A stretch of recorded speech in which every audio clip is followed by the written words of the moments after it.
현재 대법관인 오석준 판사는 이번 정부에서 임명한 첫 번째 대법관입니다. 그의 청문회는 판사들이 얼마나 없는 자에게는 법을 가혹하게 적용하고 가진 자에게는 관대하게 판결하는지를 잘 보여줍니다. 서울행정법원 재판장이던 시절에 800원을 횡령했다는 이유로 버스 기사를 해고한 처분이 적정하다라는 판결을 했었습니다. 이후에도 다른 재판에서 17년을 근무한 버스 기사가 2,400원을 횡령해서 해고하는 것이 적법하다는 판결을 내린 재판도 있습니다.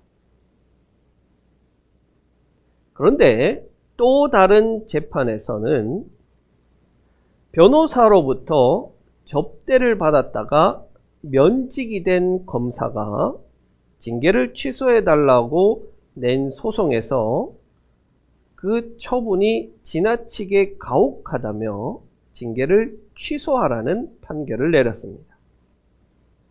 이 검사는 변호사로부터 85만 원에 상당하는 향응을 수수받은 혐의로 검찰 검사직을 면직받았던 것입니다.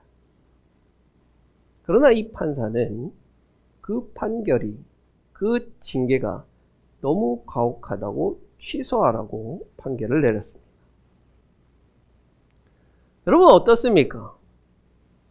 이런 판결 어떻게 생각하십니까? 참 적절한 판결이다 혹은 너무 가혹하다. 물론 우리가 타인의 것을 단 10원이라도 몰래 가져가는 행위 자체는 나쁘고 처벌을 받아야 하는 행위임에는 틀림이 없습니다. 액수의 많고 적음을 떠나서 그 행위 자체는 비난받아 마땅합니다. 그러나 문제는 법이라는 것이 가난한 자, 힘없는 자에게는 지나치게 가혹하고 많이 가진 자, 힘 있는 자에게는 지나치게 관대하다는 것입니다. 법을 지키는 것, 법대로 세상을 살아가는 것 참 중요한 일입니다. 그러나 이 사회에서 없는 자에게는 법이 가혹하고 있는 자에게는 관대합니다. 그런데도 여전히 여러분 법대로 하자는 말을 믿으십니까? 사법권을 남용하는 자들이 공의로운 자들이라고 생각하십니까? 법이 공정하지 않은데, 법이 공평하게 적용되지 않는데 법대로 하자는 것이 우리 같은 없는 자들에게는 그저 공허한 이야기로 들릴 뿐입니다. 우리만 그랬겠습니까? 성경시대의 사람들은 훨씬 더한 일도 겪지 않았겠습니까?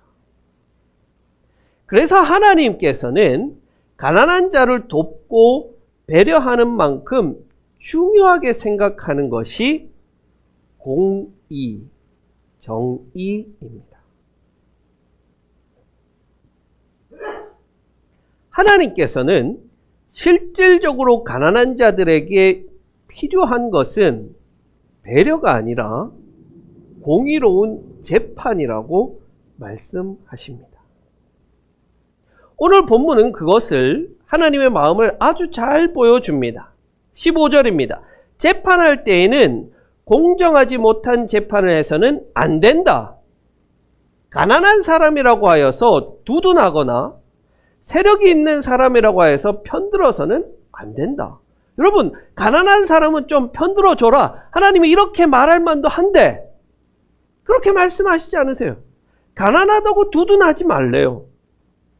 가난한 자에게 요구되는 것은 동정이 아니라 공의로운 재판이라는 것을 하나님은 말씀하시는 거예요. 400원을 횡령한 자에게는 그에 맞는 징계를 받고 85만 원을 횡령한 자는 그에 맞는 징계를 받는 것, 그게 공정한 재판인 거예요. 그러나 이 시대에 공정하지 못한 재판은 몇백 원을 횡령한 없는 자는 해고되지만 명품백을 받은 자는 수사받지도 않고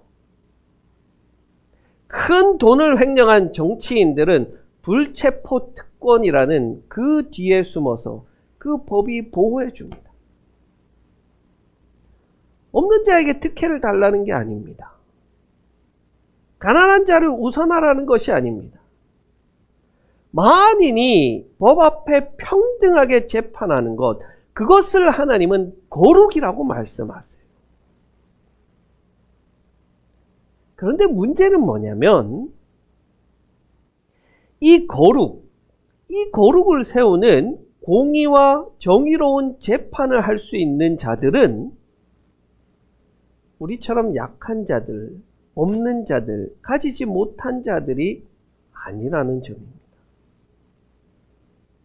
그럴 만한 위치와 권력을 가진 자들, 바로 강한 자들인 정치인, 재판관, 돈이 많은 기업가들이 공의롭게 정의롭게 행해야지 공의가 세워지는 것이지, 연약하고 없는 자들이 아무리 발버둥 쳐도 바뀌는 것은 아무것도 없습니다. 그래서 공의와 정의를 세우는 것은 반드시 강한 자들이 해야 할 덕목이며, 그것을 통해 이루어지는 거룩은 강한 자들의 의무입니다. 레위기 19장은 일상생활의 거룩에 대해서 말씀하고 있습니다. 특히 오늘 본문은 공의를 통해서 어떻게 하나님의 거룩을 세워가는지 말씀합니다. 재미있는 것은 오늘 본문에서 하나님이 하면 안 된다 라고 말씀하시는 그 말씀의 대상이 하나같이 강한 자라는 거예요. 강한 자.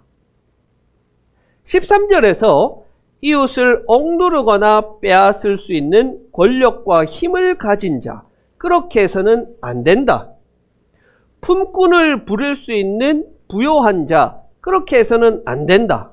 14절에서 듣지 못하는 자를 저주하는 들을 수 있는 자, 보지 못하는 자에게 장애물을 설치할 수 있는 볼 수 있는 자, 그렇게 해서 안 된다. 15절에서는 재판받는 자가 아니라 재판하는 자, 16절에서는 타인의 생명으로 자신의 기업과 자신의 이익을 챙길 수 있는 기업가. 이들은 이익을 보면서, 자기의 이익을 보면서 타인에게 위해를 가할 수 있는 강한 자들이라는 말이에요.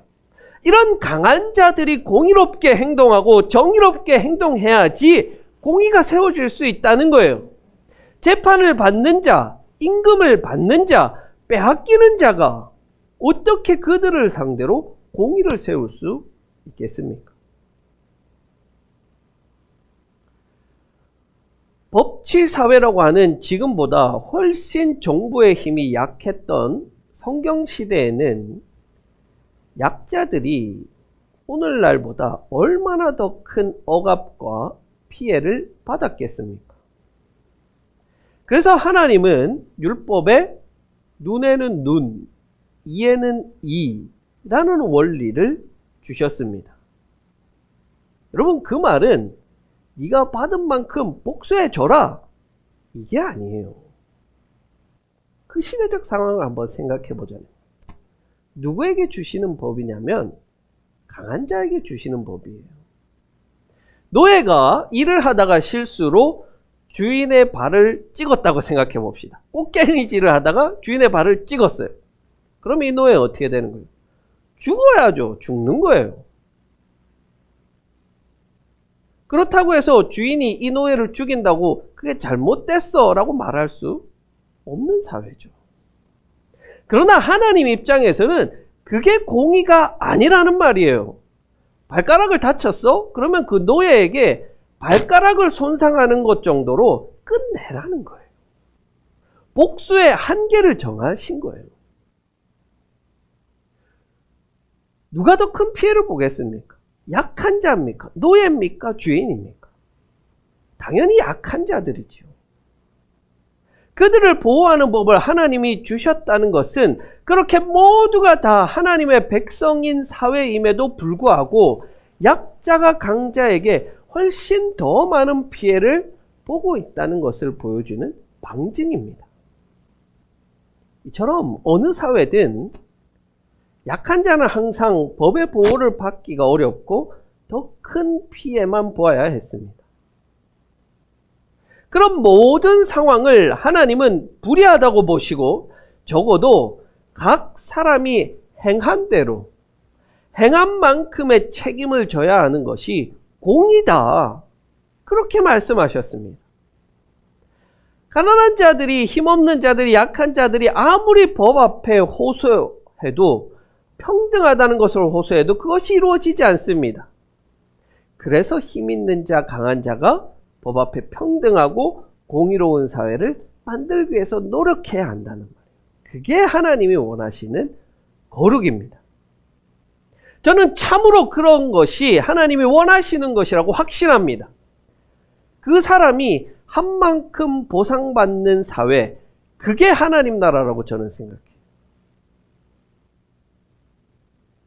잘못에 대한 것도 마찬가지지만, 잘못에 대한 그 처벌도 그렇지만, 우리가 정당하게 일한 대가를 보상받는 것도 그렇습니다.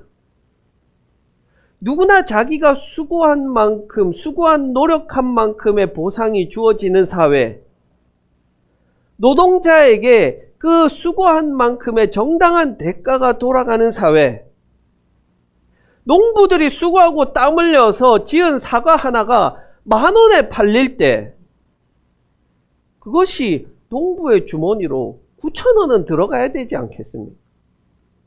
그런 사회. 소수의 독과점 유통업체가 모든 이익을 독점하는 이게 어떻게 하나님 나라의 모습이라고 할 수 있겠습니까?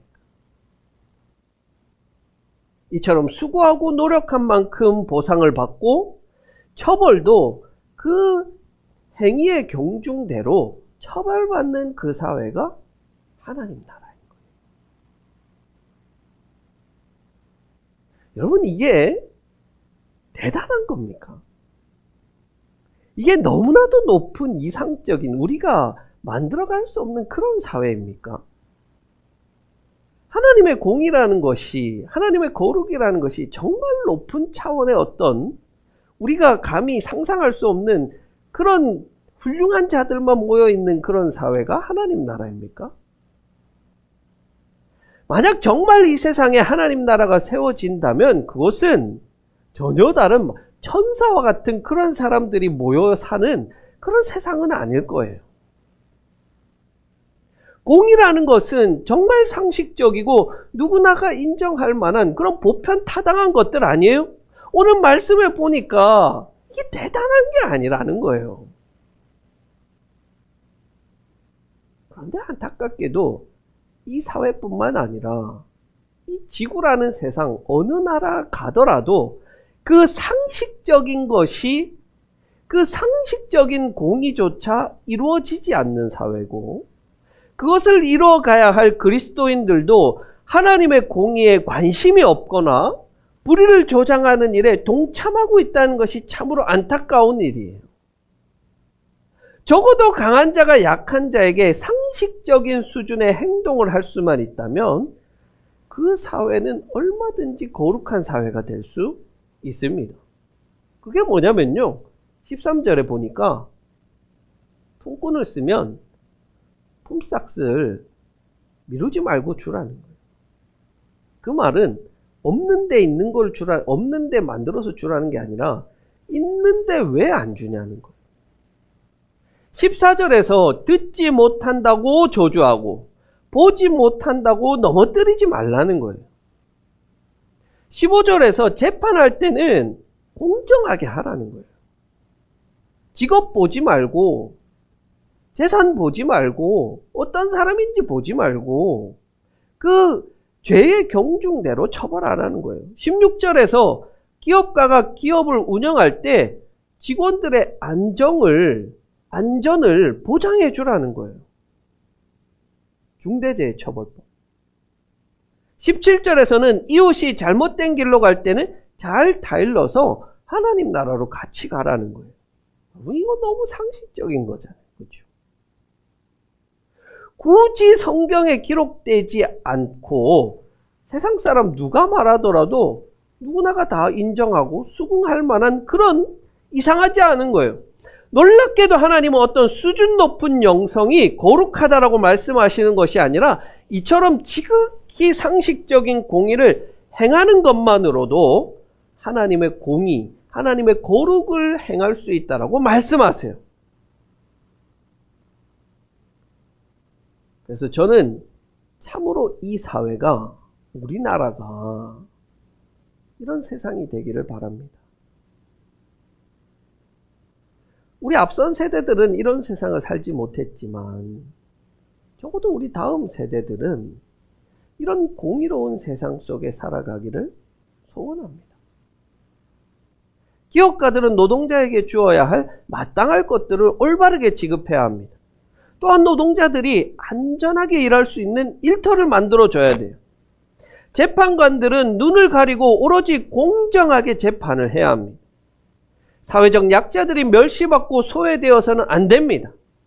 영남과 호남이 나뉘어서 서로 갈등하고 미워하는 마음을 품어서는 안 됩니다. 이런 사회가 하나님 보시기에는 불의한 사회고 죄악으로 가득 찬 사회입니다. 그래서 우리는 이 사회를 하나님 나라로 바꾸어 가기 위해서 일해야 할 하나님이 부르신 일꾼들인 거예요.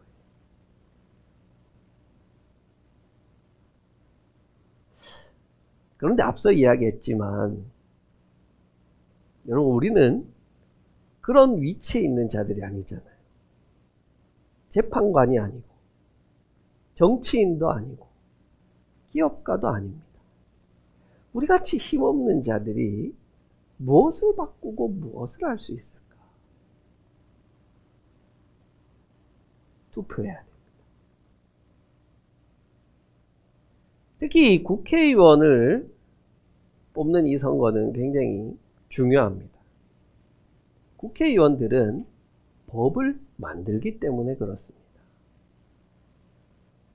많은 법이 있지만 그래도 중대재해처벌법이나 공직자윤리법과 같은 이 법들은 조금이나마 공정한 사회, 공의로운 사회를 만드는데 중요한 역할을 하는 법들이에요. 법이 제 역할을 할 수 있도록, 행정부가 제대로 국민을 돌볼 수 있도록, 권력자들이 자기가 가진 그 권력을 마음껏 휘두르지 못하도록, 기업가들이 노동자들을 존중하도록 노력하는 그 국회의원, 법을 만드는 국회의원을 여러분의 손으로 직접 뽑는 것은 아주 중요한 일입니다. 정말 불의한 이 나라가 조금이라도 하나님의 공의에 가까운 나라로 만들어갈 그 정당, 그 국회의원이 누구인지를 꼼꼼히 살펴보고 투표할 수 있기를 바랍니다. 근데 그거는 근본적인 해결책은 아니죠. 더 중요한 것이 있습니다. 그것은 우리가 우리의 삶에서 그렇게 상식적이고 공의롭게 행동하는 삶을 사는 것입니다. 그러면 누군가 말할 수 있을 것 같아요. 목사님, 나는 기업가도 아니고 재판관도 아니고 나는 누군가의 생명을 위태롭게 해서 이익을 취할 만한 위치에 있는 사람이 아닙니다. 내가 어떻게 그것을 할 수 있겠습니까? 그래요. 제가 잘 알죠. 우리는 그렇게 대단한 권력이나 힘을 가진 자들은 아닙니다. 그러나 하나님은요, 이렇게 말씀하세요. 에베소서 1장 19절입니다. 여러분 잘 기억하셨으면 좋겠어요. 믿는 사람들인 우리에게 강한 힘으로 활동하시는 하나님의 능력이 얼마나 엄청나게 큰지를 여러분이 알기를 바랍니다. 다시요. 에베소서 1장 19절입니다. 믿는 사람들인 우리에게 강한 힘으로 활동하시는 하나님의 능력이 얼마나 엄청나게 큰지를 여러분이 알기를 바랍니다. 아멘이죠. 여러분, 우리 개개인은 작습니다. 미약합니다. 능력이 부족합니다. 그러나 우리 안에서 활동하시는 성령 하나님의 능력은 얼마나 크게 역사하시는지, 얼마나 엄청나게 큰지, 우리가 감당할 수 없을 정도로 강한 힘으로 역사하십니다. 나는 작지만 하나님은 크십니다. 그래서 우리 안에서 하나님께서 그 큰 힘으로 역사하신다면 그 사람이 결코 작거나 연약하다고 말할 수가 없습니다. 성령에게 붙들린 자 그 누구라도 강한 자라고 할 수 있는 거예요. 사실 힘 있는 자, 권력 있는 자, 재판관들은 이 부조리한 사회가 바뀌기를 원하지 않습니다. 이 사회가 유지돼야 기득권이 유지되기 때문입니다. 그래서 이런 불의가 이어져야지 자기들이 돈을 벌고 권력을 유지할 수 있는 것입니다. 그렇다면 우리 겉으로 보이기에 약해 보이는 우리가 이 세상을 바꿔가는 거예요. 가진 것이 없고 부족해 보이는 우리가 하나님 능력으로, 하나님의 힘으로 세상을 바꿔가는 것입니다. 그렇다면 우리는 할 수 없다고, 하나님 내가 연약한 자라고, 힘들다고, 지친다고 주저앉아 있을 여유가 없는 거예요. 우리 안에서 역사하시는 성령 하나님의 강함을 믿고 하나님의 큰 능력을 믿고 행동하는 겁니다. 세상 속에 나가는 거예요. 내 삶에서 할 수 있는 공의로운 행동이 무엇일까? 내 삶에서 할 수 있는 지극히 상식적인 것은 무엇인가? 성령님이랑 같이 한번 생각해 보는 거예요. 노동자를 고용할 때 마땅히 주어야 할 것을 제대로 주는 것. 기자가 되어서 글을 쓸 때 내 개인의 이익이나 신문사의 이익이 아니라 공정하고 정확한 기사를 쓰는 것. 커피를 만들고 음료를 만들 때 저질의 제품을 쓰지 않고 좋은 것을 쓰는 것. 목회자가 하나님 앞에 부끄럽지 않게 목회하는 것. 세상과 사람들 앞에 영리로 하지 않고 순리대로 살아가는 것. 그것입니다. 대단한 것도 아니고 어려운 것도 아니에요. 사랑하는 북삼초대교회 성도 여러분, 하나님 앞에 어떻게 살아가고 계십니까? 내 작은 행동 하나하나를 지켜보시는 그 공의로운 하나님을 기쁘시게 해드릴 만한 삶을 살고 있습니까? 그 하나님 앞에 부끄럽지 않게 당당하게 여러분의 삶을 살아가고 있습니까? 여러분, 날마다 기억하셔야 합니다. 내가 공의로운 하나님 앞에 부끄럽지 않은가? 하나님은 연약한 우리를 부르셔서 강한 자가 되게 하셨습니다. 성령의 능력을 힘입어 세상 앞에 나아가 불의한 사회를 공의로운 하나님 나라로 만들어가는 우리 북삼초대교회 성도들이 되기를 간절히 축원합니다.